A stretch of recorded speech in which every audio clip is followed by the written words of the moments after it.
Hi friends, welcome back to my channel cook with Soumi. இன்றைக்கி நம்ம சூப்பரான டேஸ்ட்டான ராகி சிமிலி உருண்டை எப்படி செய்கிறதுன்னு பார்க்கலாம். ரொம்ப ஹெல்த்தியான ரெசிபி.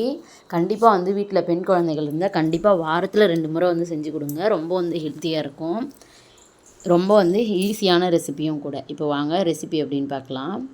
நான் கொஞ்சமாக ராகி மாவு எடுத்திருக்கேன். கொஞ்சமாக டேஸ்ட்டுக்காக சால்ட் சேர்த்துருக்கேன்.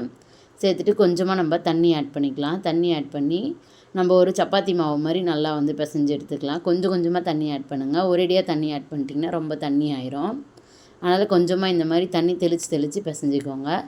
இப்போ பார்த்திங்கன்னா இந்த மாதிரி நல்லா கெட்டியாக நம்ம மாவு பிசைஞ்சு எடுத்தாச்சு. இப்போ நான் ஒரு பேன் சூடு பண்ணிக்கிறேன். இப்போ ஒரு எண்ணெய் கவரில் நம்ம தட்டி எடுத்துக்கலாம். கொஞ்சமாக ஆயில் அப்ளை பண்ணிவிட்டு எண்ணெய் கவரில் நம்ம தட்டிக்கலாம். இந்த மாதிரி அடை மாதிரி ஃபஸ்ட்டு தட்டிக்கோங்க. தட்டிட்டு நல்லா நம்ம இந்த அடையை சுட்டு எடுத்துக்கணும். பாருங்கள், ரொம்ப ஈஸி அண்ட் சிம்பிளான ரெசிபி. ஸ்கூல் விட்டு வர குழந்தைங்களுக்கு ஈவினிங்கில் செஞ்சு கொடுங்க. ரொம்ப என்ஜாய் பண்ணி சாப்பிடுவாங்க. ரொம்ப ஹெல்த்தியாகவும் இருக்கும். பாருங்கள், இப்போ நான் சேர்த்துட்டேன். இப்போ நல்லெண்ணெய் ஊற்றி இதை சுட்டு எடுத்துக்கலாம். கண்டிப்பாக நல்லெண்ணெய் ஆட் பண்ணிக்கோங்க. நல்ல ஒரு டேஸ்ட்டாகவும் இருக்கும். ரொம்ப ஹெல்த்தியாகவும் இருக்கும். இப்போ சேர்த்துட்டு இது நல்லா 2 பக்கமும் திருப்பி போட்டு நல்லா வேக வச்சு எடுத்துக்கலாம். பாருங்கள், நான் நல்லா திருப்பி போட்டுட்டேன். நல்லா வேகணும். நல்லா வெந்ததுக்கப்புறம் நம்ம எடுத்துக்கலாம். நல்லா 2 பக்கமும் இந்த பக்கம் ஒரு 2 நிமிஷம், அந்த பக்கம் ஒரு 2 நிமிஷம் நல்லா வேக வச்சு எடுத்துக்கோங்க. இது வேக வைக்கிறது தான் ரொம்ப முக்கியமான ஸ்டெப்பு.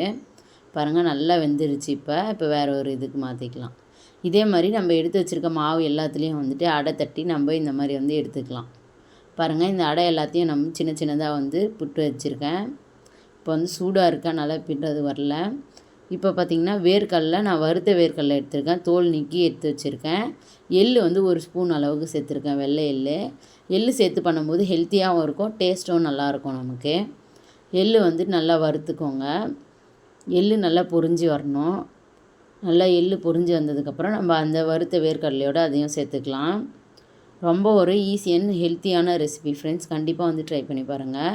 இப்போ வெல்லம் நான் நல்லா இந்த மாதிரி தூளாக நுணுக்கி வச்சுருக்கேன். வெல்லம் உங்கள் டேஸ்ட்டுக்கு ஏற்ற மாதிரி சேர்த்துக்கோங்க. இனிப்பு, ஏன்னா ஒரு சிலர் நல்லா இனிப்பு சாப்பிடுவாங்க, ஒரு சிலர் இனிப்பு கம்மியாக சாப்பிடுவாங்க. அது மட்டும் உங்கள் டேஸ்ட்டுக்கு ஏற்ற மாதிரி சேர்த்துக்கோங்க. இப்போ எள் நல்லா வறுபட்டுருச்சு. இப்போ வேர்க்கடலையோடு நம்ம சேர்த்துக்கலாம் எள்ளையும். இப்போ இது எல்லாம் நல்லா ஆறட்டும். ஆறினதுக்கப்புறம் நம்ம மிக்சியில் போட்டு அரைச்சிக்கலாம். இப்போ பாருங்கள், எள், அதுக்கப்புறம் வேர்க்கடலை நான் தோல்லாம் எடுத்துகிட்டு வச்சுருக்கேன். இப்போ நம்ம எடுத்து வச்சுருக்க அடையை இந்த மாதிரி சின்னதாக புட்டுருக்கேன். இதை மிக்ஸி ஜாருக்கு மாற்றிக்கலாம். மாற்றிட்டு நம்ம அரைச்சிட்டு வந்துடலாம்.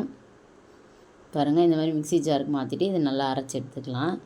பாருங்கள், இந்த மாதிரி நம்ம அரைச்சி எடுத்துட்டோம். இப்போ இதை ஒரு பவுலுக்கு மாற்றிக்கலாம். அதே மாதிரி மீதி இருக்கிறதையும் நம்ம இதே மாதிரி அரைச்சி எடுத்துக்கலாம். பாருங்கள், எனக்கு 2 பேட்ச் அளவுக்கு வந்துச்சு. அதனால் நான் மீதி இருக்கிறதையும் சேர்த்து அதையும் நல்லா அரைச்சிட்டு வந்துட்டேன். பாருங்கள், ரொம்ப சூப்பராக இப்போ எல்லாத்தையும் நம்ம அரைச்சிட்டோம். இப்போ வேர்க்கடலை சேர்த்துக்கலாம். வேர்க்கடலை எள் சேர்த்துக்கலாம். பார்த்திங்கன்னா வேர்க்கடலை எள் நல்லா கம்ப்ளீட்டாக ஆறிடுச்சு. இப்போ அதை சேர்த்துக்கிறேன். சேர்த்து இதை நல்லா அரைச்சிட்டு வந்துடலாம். பாருங்கள், இந்த மாதிரி இந்த அளவுக்கு 1-2 பவுடராக பண்ணியாச்சு. இப்போ இதில் பாதி அளவு எடுத்து நம்ம ஆல்ரெடி அரைச்சி வச்சுருக்க கேழ்வரகு அடையோடு சேர்த்துக்கலாம். மீதி இருக்க பாதியில் நம்ம வெல்லம் ஆட் பண்ண போகிறோம். வெல்லம் ஆட் பண்ணி இதை நல்லா திரும்பவும் அரைச்சி எடுத்துக்கலாம். வெல்லம் ஒரு சிலது கொஞ்சம் கட்டியாக இருக்குல்ல, அதுவும் நல்லா நமக்கு இதுவாகி வரணும். அதனால் நம்ம மிக்சியில் போட்டு எடுத்துக்கலாம். அதையும் பாருங்கள், வெல்லத்தையும் நல்லா கம்ப்ளீட்டாக அரைச்சிட்டோம் நம்ம வேர்க்கடலை பொடியோடு சேர்த்து. இப்போ எல்லாத்தையும் சேர்த்து ஜென்டிலாக ஃபஸ்ட்டு மிக்ஸ் பண்ணிக்கோங்க. ஏன்னா எல்லா பக்கமும் அந்த வேர்க்கடலை பொடி, அதுக்கப்புறம் வெல்லம், அப்புறம் எள், இது எல்லாமே எல்லா பக்கமும் சரிசமமாக நல்லா மிக்ஸ் ஆகி வரணும். அப்போ தான் நமக்கு டேஸ்ட்டு பக்காவாக கிடைக்கும். பாருங்கள், எல்லாத்தையும் நல்லா நான் ஒரு 2 நிமிஷத்துக்கு கலந்து விட்டுடுறேன். எல்லா பக்கமும் ஒரே மாதிரி நல்லா நமக்கு வரணும். பாருங்கள், இப்போ எல்லா பக்கமும் நல்லா மிக்ஸ் ஆகி நல்லா நான் கலந்து விட்டுட்டேன்.